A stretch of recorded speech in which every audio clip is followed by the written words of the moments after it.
Good morning and good afternoon. Welcome to another episode of Before Coffee. It is the Friday news dump, which means we're covering all of the news stories that we possibly can. Well, not really, but before the weekend, so you can feel free to have a carefree weekend because you already know what's going on in the world. This is the father and daughter news show, comprehensive news of planet Earth, where we look at the news 10 to 15 minutes before we start without any caffeine. Let's go with our headlines. Today on Before Coffee, in a first, EU sends 1.5 billion euros to Ukraine using Russia's frozen assets. We cover the start of the Olympics, including the apparently terrorist fires that were set. Speaking of fires, Eurostar cancels quarter of train services ahead of Olympics after arson attacks on the French railway. And we're going to cover the Venezuelan elections and 2 drug cartel arrests near the Mexican border. Joy Gregory unveils billboard art project at Heathrow inspired by asylum seekers. Those stories more, which is National Talk in an Elevator Day. You poor people getting on elevators today on July 26, 2024 on Before Coffee.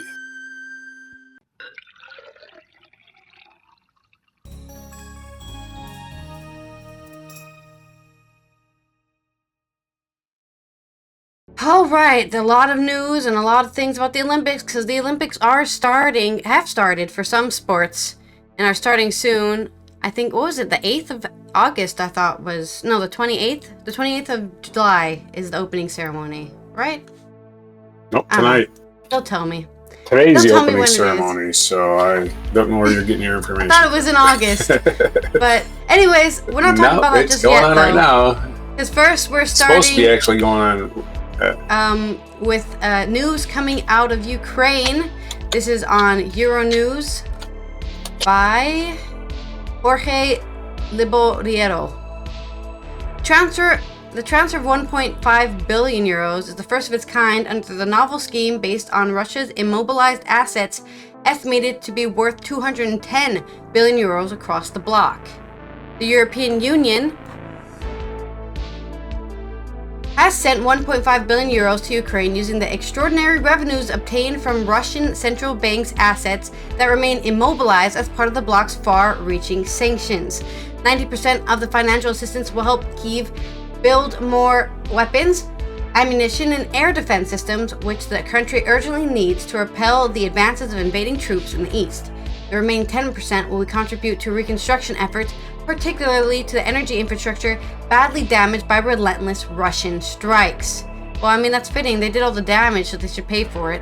Brussels worried that the widespread destruction of Ukraine's power grid could trigger a humanitarian crisis and a new immigration exodus come winter. EU stands with Ukraine, European Commissioner President Ursula von der Leyen said on Friday. There is no better symbol or use for Kremlin's money than to make Ukraine and all of Europe a safer place to live. The announcement marks the first money transfer under the novel scheme based on Russia's immobilized assets, estimated to be around 210 billion across the bloc. The unprecedented project was many months in the making until member states reached an agreement on the legal text in May. Hungary, a vocal opponent of military aid to Ukraine, initially threatened to wield its veto and block the whole initiative. But last month, member states found a legal avenue to circumvent this obstacle, arguing Hungary has abstained from the May agreement and therefore lacked the right to participate in the following steps. Aha! We caught you! You can't abstain from voting for passing this law and then show up at the end and veto it. That's not allowed. You're not allowed to do that. Go in your little corner and cry and mope about it. Back then, it was announced the first transfer would be worth 1.4 billion euros on Friday, which is today, the 26th of July. The amount was updated to 1.5 billion, so they added another, 1 million to it, likely due to variation in interest rates. The extraordinary revenues, which Moscow is not entitled to obtain due to sanctions adopted in early 2022, come from Euroclear, a depository located in Brussels that holds the majority of the immobilized assets. The next transfer will take place in March 2025, the Commission said. Crucially, the 1.5 billion will be wired directly into Ukraine's budget. This differs from the previous military assistance the bloc has spearheaded under the European Peace Facility, EPF, which partially reimburses member states for the weaponry donated to Kyiv. The EPF has been blocked by Hungary for more than a year, resulting in a paralysis of 6.5 billion euros and the exasperation of other capitals. Earlier this week, Josep Borrell, the EU's foreign policy chief, described the gridlock as purely shameful. With hopes of a resolution all but lost, the EU has teamed up with the US to set up a $50 billion loan to Ukraine using the immobilized assets as collateral. The plan is advancing, but technical details are still unresolved. The EU renews its sanctions every 6 months, which means that if Hungary or somebody else were to prevent the renewal at one point in the future, the assets would be unfrozen and the loan would fall apart. The Commission has proposed 2 options to square the circle and ensure greater predictability. The assets will remain permanently immobilized until Russia agrees to compensate Ukraine for damages, an open-ended renewal, or sanctions on the assets will be renewed for longer periods, for instance 18 months rather than 6. Discussions on the options are in early stages and are expected to continue after the summer break. Once again, unanimity will be required. Well, let's hope Hungary feels better about it after the summer break, or whoever is not letting this pass, because if Ukraine doesn't get more support, they're just going to end up having to back down to Russia, and then the rest of Europe is going to have to back down to Russia, and then everyone will be saying, I told you so. I told you so. But that is my news coming out of Ukraine and the European Commission. On to yours about the arson attacks in the Olympics. Hopefully, Putin's running out of allies as he runs out of resources. Okay, so we're going to talk about the arson attacks in France. This is from AP News. Arson attacks paralyzed French high-speed rail network hours before the start of Olympics. Thomas Adamson and Jeffrey Schaefer, the authors. Ahead of the Olympic opening ceremony, French high-speed rail networks lines were reported to have been sabotaged, officials say. French's high-speed rail networks hit Friday with widespread criminal acts of vandalism, including arson attacks, paralyzing travel to Paris from across the rest of France and Europe only hours before the grand opening ceremony of the Olympics. French officials condemned the attacks as criminal actions, though they said there was no sign of a direct link to the games, and prosecutors in Paris opened a national investigation saying the crimes could carry sentences of 15 to 20 years. It's a hell of a way to start the Olympics, said Sarah Mosley, a 42-year-old traveler waiting at the Gare Nord station in Paris as she learned that her train to London was delayed by rail chaos. As Paris authorities geared up for a spectacular parade on and along the Seine, 3 fires were reported near the tracks on the high-speed lines of Atlantique Nord and Est, causing disruptions that affected hundreds of thousands of travelers. Among them were 2 German athletes in show jumping who were on a train to Paris to take part in the opening ceremony but had to turn back in Belgium because of the closures and will now miss the ceremony, German news agency DPA reported. There was no longer a chance of making it on time, writer Philippe Weishaupt, who was traveling with the teammate Christian Kukup, told DPA. French high-speed rail network lines were reported to have been sabotaged ahead of the openings, officials say. With big goals and gambles, Paris aims to reset the Olympics with audacious games and a spectacular opening ceremony. French Prime Minister Gabriel Attal said France's intelligence services had been mobilized to find the perpetrators and acts of sabotage, which he described as prepared and coordinated. Attal said the sabotage and arson that hit key parts of France's high-speed rail networks on the eve of the Olympics had clear objective, blocking the high-speed train network. He said the vandals strategically targeted the axes from the north and east and west towards Paris hours before the capital hosts the Olympic opening ceremony. It was premeditated, calculated, coordinated attack that indicates a desire to seriously harm the French people, the rail company's CEO Jean-Pierre Farandot said. The places were especially chosen to have the most serious impact since each fire cut off 2 lines. The incidents paralyzed high-speed lines, not 5. The incidents paralyzed high-speed lines linking Paris to the rest of France and neighboring countries, Vera Grete said, speaking on BFM television. The attack occurred against a backdrop of global tensions and heightened security measures as the city prepared for the 2024 Olympic Games. Many travelers capital for an opening ceremony, and many vacationers are also in transit. French authorities have foiled several plots to disrupt the Olympics, including arresting a Russian man on suspicion to destabilize the Games. The Paris Police Prefecture concentrates on its personnel on Parisian train stations after the massive attack that paralyzed the TGV high-speed network. Laurent, known as the Paris chief, told television. Boy, I'm stumbling over the story now. Also Friday, the French airport in Basel-Mulhouse on the border with Germany and Switzerland was evacuated in the morning and remained closed for safety reasons. The airport said it wasn't clear whether there was a connection to the rail attacks. The disruptions hit Paris Montparnasse station particularly hard. In the station's crowded hall, Maïwen Lebe-Soren said she spent hours stranded on a train before it doubled back to Paris. We stayed 2 hours without water, without toilets, without electricity. Then we could go out into the track for a bit. Then the train returned. Now I'm not sure what's going to happen. Many passengers at the Gare du Nord, one of Europe's busiest train stations, were looking for answers and solutions on Friday morning. All eyes were on the central message boards at most services to northern France. Belgium and United Kingdom were delayed. They should have more information for tourists, especially if it's a malicious attack, said Corey Granger, a 37-year-old Australian sales manager on his way to London, as he rested on his 2 suitcases in the middle of the station. So a lot of people, at least temporarily stranded. Today's plans all shot to hell. People actually trying to participate in the opening ceremony aren't going to make it. So chaos reigns in Paris at the start of the Olympics. Let's hope they get a control of the situation, and then we have something to be proud of instead of something to grumble about. Back to you. Something to be proud of. Okay. Well, that coincides with that.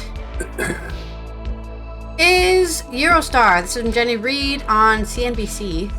Eurostar cancels a quarter of train services. International rail operator Eurostar said it would cancel a quarter of its services on today, the 26th of July, and over the weekend, after France's high-speed rail network faced a coordinated attacks of vandalism just ahead of the opening of the Olympic Games in Paris. French Railways operator SNCF said in a statement that its network had experienced several concurrent attacks early on this morning, with fire damaging its facilities and its fiber optic lines. The high-speed LGV Atlantique line between Paris and Bordeaux was hit, along with northern and eastern lines, causing knock-on disruptions that SNCF expected will impact hundreds and thousands of people throughout the weekend. That's come just ahead of the opening ceremony. Eurostar services, which can connect to the UK, France, Belgium, the Netherlands, and Germany, were hit by disruptions to the high-speed line between Paris and Lille in the northern France. Passengers are being diverted onto local, slower lines to and from the French capital. Extended journey times may be around an hour and a half alongside the cancellations. Transport Minister Patrice Vergriet condemned what he described as criminal acts that were carried out simultaneously at several locations.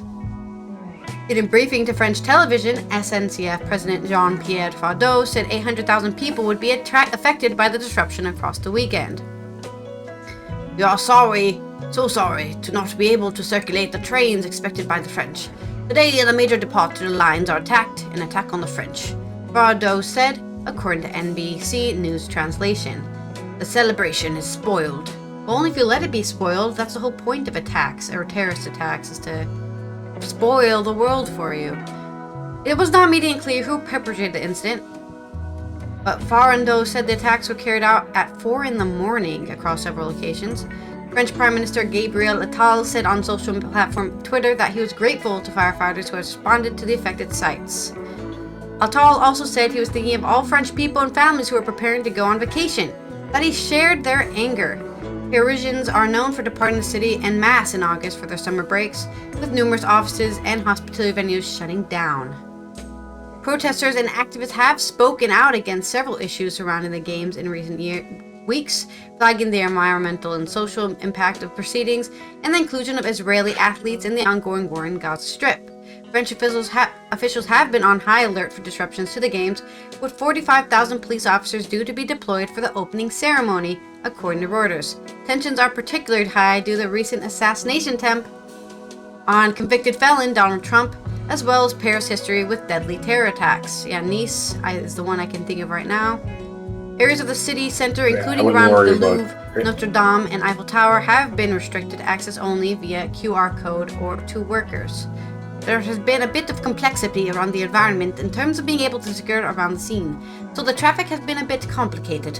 Walking around has been a bit complicated, but I'm sure we'll have an absolute outstanding opening ceremony today and a great Olympics. Ayman Azat, CEO of the French tech firm Gemini, told CNBC's Squawk Box Europe early this morning. So that's your news on if you're taking a train to get to the Olympics. By chance, you might have a delay and you might not even make it to the opening ceremony. I'm sure the athletes are already there because, well, they're probably there for a week now waiting to go. So, and they're probably not taking a train. Oh yeah, there's several events kicking off tomorrow. Yeah.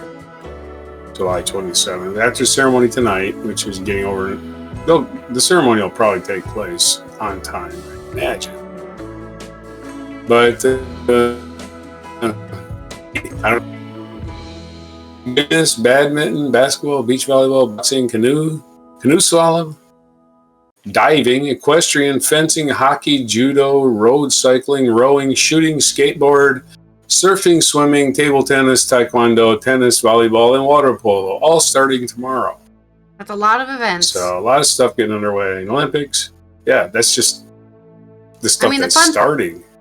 The fun fact about surfing, though, is that surfing is actually happening in Tahiti, which is a French colony, with great waves. So they're not doing the surfing off the Atlantic French coast, because it's actually shit there. Yeah, don't forget they're doing all surfers ever.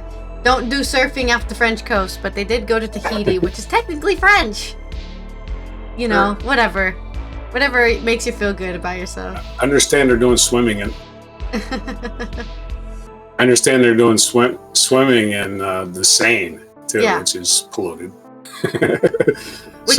Which we've been talking about for weeks now. That it's polluted, but yet again, right? Well, you're talking about the Thames, that one swimmer who said, "We Thames. always are swimming in polluted water. Why should we give a shit now?" So there's some swimmers who don't care. Just let them swim, I guess. I thought you were talking about the Thames being polluted for weeks now. No, we talked about, I think last week or week before, one of the triathlon competitors was like, "Why would I give a shit about a swampy river? I'm just doing a triathlon. I do not want to do a diathlon. I want to do a triathlon, damn it. 3 events, not 2. We're not canceling swimming." Yeah. So, all right. That's the end of my story. Deal whatever gets in your system from that. Maybe they cleaned it up. Maybe they put a lot of chlorine in it. I don't know. From in news not involving France or the Olympics,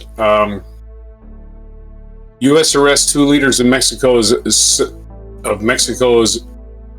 Sinaloa cartel, El Mayo Zambada and son of El Chapo.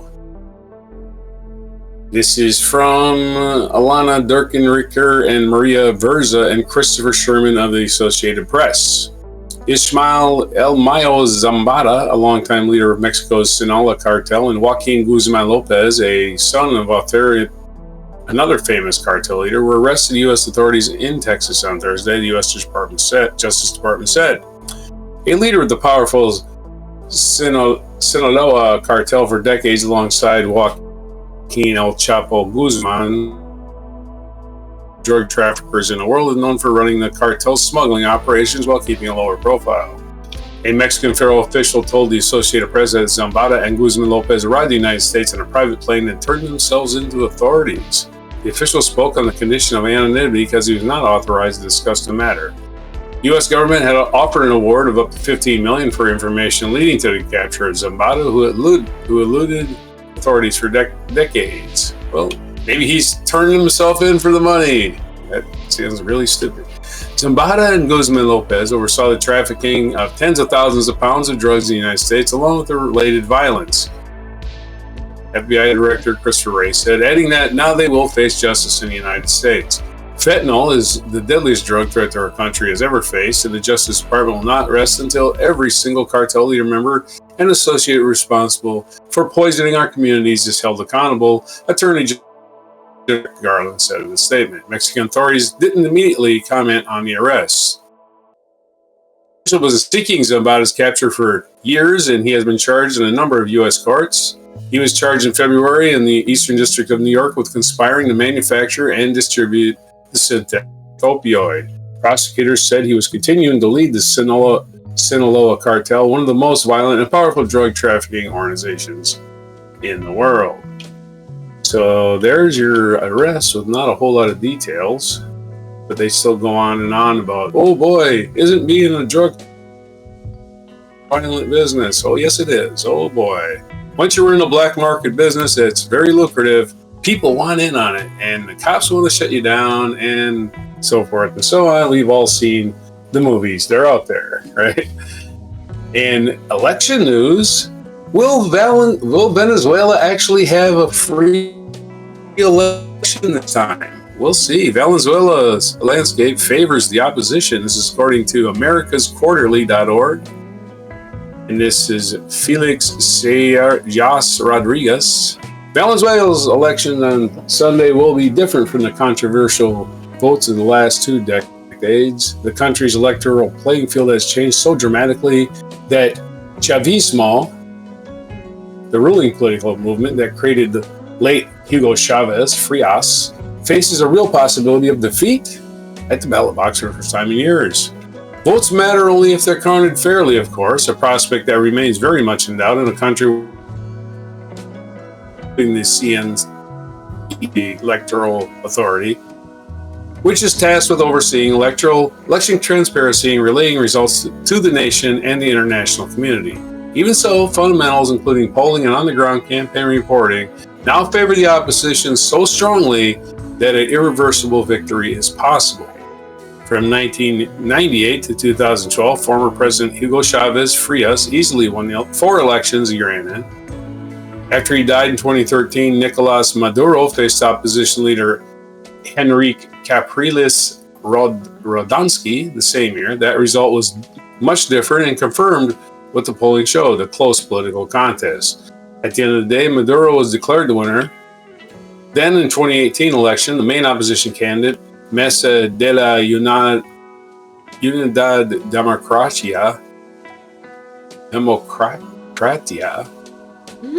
Democratica, there you go. Which spells mud. Which spells mud, by the way. Opted to boycott, allowing Maduro to coast to victory.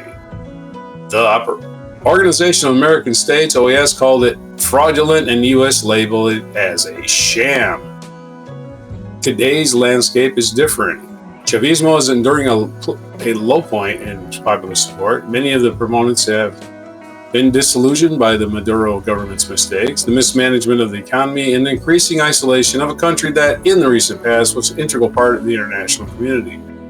Ahead of the generation's most consequential presidential election, their vote is no longer assured. The opposition, meanwhile, has nurtured unity since its October primary and generated a great deal of momentum. After Maduro banned frontrunner Corina Machado from participating in the election, the opposition unified around little-known, soft-spoken, relatively non-ideological former diplomat Edmundo Gonzalez Urrutia. The result has been a heady energized campaign led by Machado. The result has been a heady, energized campaign led by Machado. It has attracted massive crowds, even in small cities where events have managed to get around the government's intense media censorship through in-person campaigning. There's also polling to consider. The polarization of the electorate between the desire for continuity on one hand and the change on the other has been constant since 2000. But now, the momentum for change seems overwhelming. Polling from Delphos, where I serve as director, has tracked voter attitudes in Venezuela over 20 years. Our data indicates that González Urrutia will win decisively. Delphos estimates that in a turnout scenario of around 9 million votes, the opposition will win 59% to 25%, or about 2 million votes, in a high turnout scenario of some 13 million total votes. Delphos sees the opposition, winning 62% or 28%, or about 4 million votes. So you're talking kind of a landslide if it's a fair election. The results are consistent with all reputable polling in the country. Some companies are releasing polling showing Chavismo ahead, but they're new outfits with no history and opaque backing and are all but certain to disappear just after the upcoming electoral contest. Chavismo. Finally, one of Chavismo's favorite electoral strategies may not surface this time. Election movement has attempted to slice the votes away from the opposition little by little by a practice known as locally as rebanado. Given the opposition's newfound popularity momentum, it's hard to imagine the strategy working. Even so, the government is trying. It has, for example, made it harder to register to vote, especially for more than 5 million Venezuelans, largely entitled to cast their ballot, who have left the country due to its economic implosion. This alone shaved the advantage of at least 1 million votes from the opposition's margin. Even so, this is accounted for in our polling. The government has also tried to reduce the turnout by abruptly changing voters' polling places, banning the EU election observation mission and the other international observers, and spreading the notion that an opposition victory would plunge the country into violence and chaos, among other actions. This sounds like a Trump tactic. But the weighing of opposition advantage as measured in recent polling seems to be too great to overcome. The question is, what will those who have the ultimate responsibility for announcing Sunday's results do when the big time comes around? The two certainties. Tensions are high on Sunday, and the outcome, for the first time in many years, is up in the air. Here's your Venezuela election news. All your news from the Western Hemisphere. Warning. Drug cartel slam-downs and election news. Okay, then let's go ahead and cover our culture segment, which is coming out of London Heathrow, the airport, as Joy Gregory unveils a new billboard art project inspired by asylum seekers. This is from Lene Bakare on The Guardian. The UK needs more public art that confronts the major issues of the day. I agree. According to Joy Gregory, the award-winning artist who has just unveiled a new project at Heathrow Airport inspired by more than 100 asylum seekers. I wonder why they're seeking asylum. Not to ruin your life, I'm sure, but to make their lives better.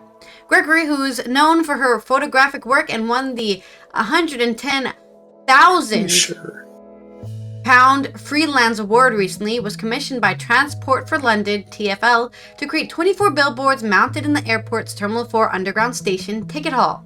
The project, called A Taste of Home, and consisting of print images of plants matched with poetry by Khalid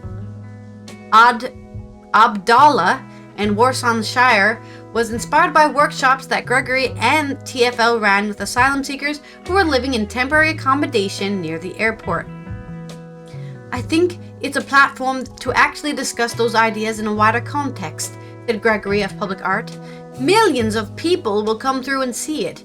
It's really important to use those platforms to actually talk about things that are really important to us as a whole. I also think that's the subject of the artwork, of what is very timely in terms of what's happening this week in the government. No more flights to Rwanda, and shutting down the Bibi Stockholm. Gregory said many of the asylum seekers she spoke to, who were from nations all over the world, right? So you can't just generalize them and say, oh, it's all those guys. It's literally anybody. Felt trapped in a labyrinth system that seemed designed to dehumanize them. You're correct. In December 2023, and it's not even a seem, it's a fact that they dehumanize them. Turn them into numbers and boats, right? We talked about that a few months back. Toby Jones was like, why are we calling them boats? There's people in the boats. There's children.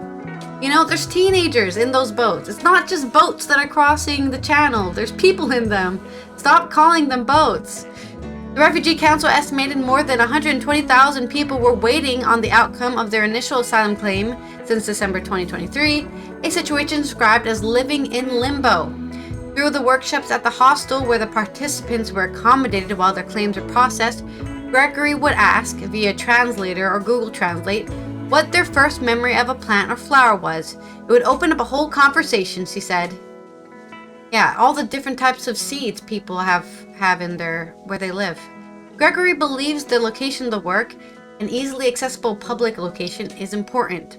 The artist learned her craft on a commercial photography course at Manchester Polytechnic, now Manchester Metropolitan University, in the early 1980s, and the idea of using billboards to present a taste of home felt natural to her. My training at Manchester was in communication, art, and design, Gregory said. You can use those tools to actually talk to the very broad audience. Culture and art is something that unites us all. It's something we can all get behind. I think it's important that art is a space that, like this, and not a gallery space, which is seen as hallowed and exclusive. Everybody off the street can come and look at this. An estimated 1 million people pass through the 4th terminal every month, but a taste of home is not the first time travelers in London will be exposed to Gregory's work. Last year, her art appeared on the London Underground maps in a form of floral print called A Little Slice of Paradise, inspired by the mini gardens that staff cultivate at stations around the capital. The map was highly sought after, and some copies eventually turned up on eBay. Food became a major theme running through 24 pieces that make up a taste of home, with Gregory creating prints of garlic, saffron, and fennel seeds. She said, somebody who worked at the station came up to me yesterday and told me that their parents had come from Italy in the 70s, and they said, this is our story. This is my story. They really relate to it because it's about food. Because food is a thing that makes you think of home. Food is home in many senses. Eleanor Pinfield, the head of art on the Underground, said, Joy Gregory's new commission is an exploration of nature, food and plants in our city, exploring these histories and future of both those who have lived in London for generations and those newly arriving.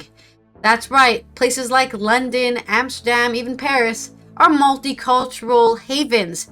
So why people act like they don't know any foreigners, or there's no foreigners in my country, are completely and totally full of themselves. But I'm happy to see a very positive running installation in the 4th terminal in London Heathrow. And if you find yourself in London Heathrow, which my condolences, I think it's a terrible airport, but at least you can check out this great gallery. It's their plain place. I got your video, by the way, and also you're free to go into this day in history. Cool. You want to play this whole clip? All right. So this day, it's 5 minutes. I don't think so. You have to chop it somewhere. Okay. You can watch it. You can watch it while I... We could watch it to the train one, because the train one's super famous. You can speed it. In 1775, in this day, in July 26, 1775, the U.S. Postal Service was established by the Second Continental Congress. Benjamin Franklin was named the first Postmaster General.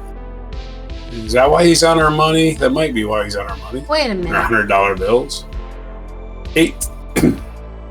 Well, what am I waiting a minute for? Oh no, I'm just saying you were saying, is that why he's $100 bill? So I was like, wait a minute, I was just reacting to what you said. $100 bill. $100 bill. Not a dollar. That'd be George Washington. Is that why he's there? Wait a minute. Is that a coincidence? What a coincidence.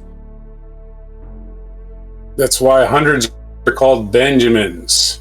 894, English writer Aldous Huxley, whose deep distrust of 20th century trends in both politics and technology, found expressions in his novel Brave New World. Aldous Huxley, famous for also dying the same day as JFK. So, the same day JFK was assassinated. Huxley was born on this day in 1894. I know exactly when he died. November 22nd, 1963. He also, besides writing A Brave New World, came up with the concept of the doors of perception. He has said, when the doors of perception are cleansed, you will see life as it really is, or something like that. Anyway, that's where the band The Doors got their name from. So, happy birthday to Aldous Huxley.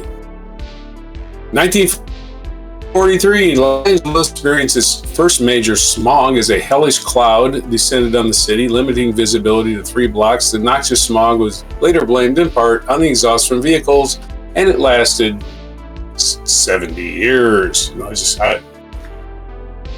I don't know. Los Angeles was still pretty smoggy when I hung out there a lot. 80s, 90s, really. I think they've cleaned it up quite a bit. 1948, U.S. President Harry S. Truman signed Executive Order 9981, which abolished racial segregation in the U.S. military. So, Harry Truman desegregated the military and was better for it. In 1953, Fidel Castro attacked the Moncada military fortress in Santiago de Cuba, and although unsuccessful, the event later inspired the 26th of July movement, which culminated in the overthrow of Fulgencio Batista's regime in Cuba. In 1956, the Italian passenger liner Andrea Doria sank after colliding with the Stockholm off the coast of Nantucket in the Atlantic Ocean. 51 people were killed in the famous shipping tragedy. 1964, actress Sandra Bullock was born, so happy birthday to Sandra Bullock. In 1965, the Republic of the Maldives gained its independence from Britain. Happy birthday to the Republic of Maldives. Or Maldives, or however that's pronounced. Getting vocal fry here. Need some more. American photographer Diane Arbus, who was best known for her compelling, often disturbing portraits of people from the edges of society, died by suicide at the age of 48. That's sad. 1990, the Americans with Disability Act was signed into law by President George Herbert Walker Bush. The legislation provided civil rights protections to individuals with physical and mental disabilities and guaranteed them equal opportunity in public accommodations, employment, transportation, state and local government services, and telecommunications. Well, I'm disabled. I should get something. I don't know. But I'm not going to get nothing. I don't think. It's kind of them double-edged swords about being disabled. You can't work, but you have one of these programs that's supposed to help you get work, but they look at you and go, you can't do the job, you're disabled. They're not going to hire you. So why would they hire you? I'm just saying. And they can come up with any other reason not to hire you. In response, in 2004, in response to an explosion of the violence in Darfur region, the European Union advocated that the United Nations institute economic sanctions against Sudan. 2016, at the Democratic National Convention, Hillary Clinton was officially nominated for president, becoming the first woman to top the presidential ticket of a major party in the United States. 8 years ago today. Seems like 1 billion years ago today, doesn't it? 2020, American actress Olivia age 4. She won Academy Awards for her performances in To Each His Own and The Heiress. She was also in Gone with the Wind. In our featured event for today, 1956, the Suez Canal was seized. On this day, 1956, Egyptian President Gamal Abdel Nasser seized control of the Suez Canal and nationalized it sparking a crisis that later resulted in French, British, and Israeli forces briefly occupying parts of Egypt. Fuck the UK in this particular instance. Yeah. Screw you people and your goods. They gotta Damn get colonists. We own this Suez Canal. Why? Yeah, well, we'll cut off all kinds of people from supplies for political reasons. Nah, screw Nasser. And using did he build it? Did he get out there with a shovel and build it? I don't think he did. Their bullshit and their drama, right? Yeah, we didn't build that canal so somebody could seize it. Yeah, sorry. It's an important shipping channel. Leave it open. Stop being dicks. Okay, anyway. Didn't last. It was 1956. Feature biography, John Howard, Prime Minister of Australia. Born on July 26, 1939. He 5 today as I guess they just fired their staff last year. They just don't update these. I think AI would be able to do it automatically, right? AI knows what day it is, at least. Britannica, clueless. They think it's last year still. Other famous birthdays: Stanley Kubrick, American film director. You know, Space Odyssey, Clockwork Orange. What else? Stanley Kubrick. Oh, Full Metal Jacket. Don't forget that. The Shining. Yeah, Stanley Kubrick could keep you glued to the screen for a while. Helen Mirren's birthday today, born in 1945. Did I mention Stanley was born in 1928? He's no longer with us.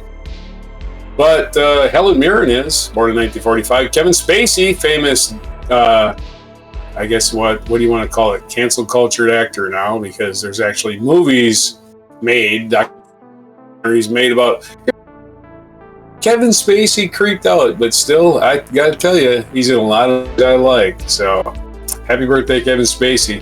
Born in 1959. We already covered Sandra Bullock, turning 60 today. She was born in 1964. And what other day is it today besides Sandra Bullock's birthday? It is Let's Get Gnarly Day, which has got to be about surfing. That was some gnarly waves out there, man. Gnarly. I can't do a surfer accent. Not this early. National Talk in an Elevator Day, so I apologize for that. I'm not a big talker in an elevator. I guess people talk in the elevator because it's the easiest conversation to end. But the ninth floor, you know, but God, you're on it like most of the time. It might seem forever, but hi, how you doing? How many people do you know you want to be talked to in the first place in any time, right? Especially when they're in an elevator with you. Ugh. Then there's I could have played that famous video of the person singing and elevator ride. That's really annoying. Is that annoying or is it helpful? I mean, it depends on your mood. But talking an elevator day today. If you can get away with it, why not? National System Administrator Appreciation Day. System Administrator Appreciation Day. I guess they feel underappreciated, so somebody gave them a day. National Disability Independence Day. We were talking about that as the signage of the law back in 1991 by George Herbert Walker Bush. And it's supposed to help Americans with disabilities get jobs and so forth. Mostly it's putting ramps everywhere is what it accomplished. I guess that's what the real accomplishment was. You can take National that out. Aunt and Uncle's Day. I can? Sorry, okay. I was... National Aunt and Uncle's Day. Oh, I can hear you, but I don't know if the mic recording is picking. It's National Aunt and Uncle's Day. I was an aunt and an uncle. I wasn't an aunt. I was an uncle before I was anything, basically, right? Because a lot of my brothers are way older than me. National Bagel Fest Day. Bagel Fest. Oh boy, get cream cheese out. It's National Coffee Milkshake Day. Whoa, there's a twofer what? You can't Man, miss. all the good food is and happening National in the All or summertime. Nothing. What the hell? Oh, yeah. I say good food. Well, good desserts. Yeah. It's National All or Nothing Day. So you either get all of the it's National All or Nothing Day. You either get all of the coffee milkshake or you get none of it. It's going to be a That's the way gallon. that works today. And please take and drink about 6 or 7 of those and get on an elevator and hit the freaking button that makes you stop and just start talking and talking and talking and talking because you're all full of caffeine. So those are your dates for today. All or nothing. Don't forget, all or nothing on that elevator. All or nothing on your gnarly waves. All or nothing on your disability independence. Yeah. And all or nothing on being a great aunt or uncle and being a totally appreciated system administrator. All or nothing. Probably nothing is going to be a result. Hey, you can give it a shot. So those are your days for today. Is Friday, where we tried to dump as much news as possible. July 26th, 2024. I'm Before Coffee Milkshake. Hey! Alright, this has been Arson here from the Netherlands. I hope you guys are have some good plans for the weekend or are having a good Friday. And this is me giving you permission to have that good Friday. We will see you next week on Mucking Fun Day to cover anything that happened over the weekend, which I'm sure there'll be a lot of news with the Olympics starting today. Stay safe out there, wear sunscreen, keep your temperature regulated, drink water, and let's watch our mic drop moment. Yeah, just wanted to, in case you watched the show yesterday. Everyone, I think these are pretty... Who's Buster Keaton? Well... Yeah. Buster Keaton doing stunts before. I mean, think of Hollywood Magic. They got to go now.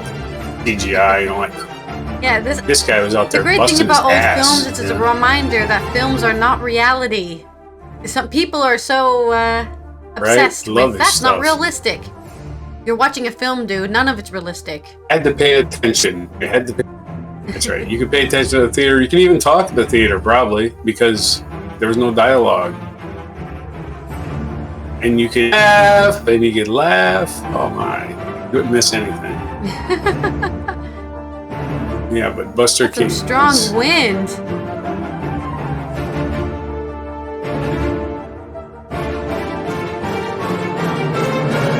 Ouch. The stunts are just amazing. His shoulder.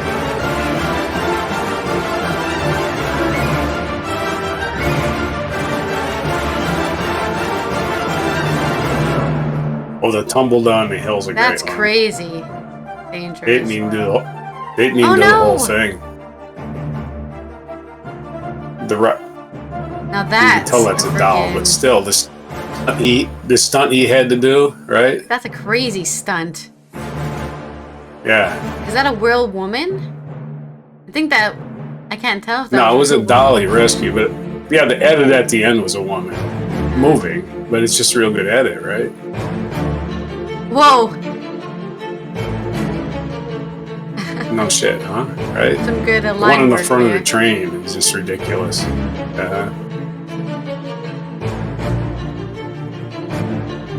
No way to fake this in those days, right? I mean, they're fake, obviously. You didn't get injuries landing on mattresses and stuff, but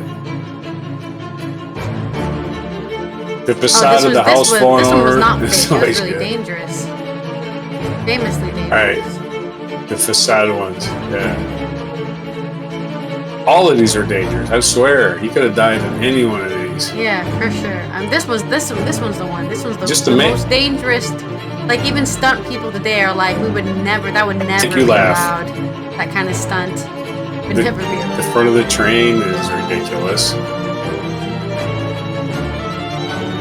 This one is also very dangerous.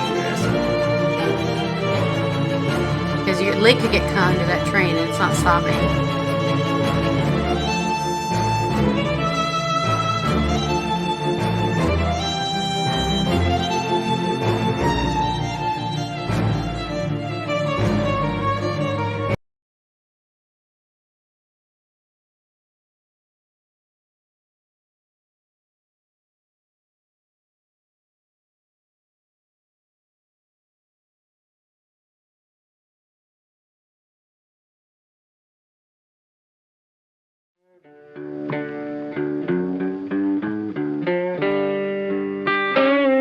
Be sure to hit the like, subscribe, and notify buttons, and follow our other channels, Toxic Alley, History of Gravy, and Scratchy Old Records.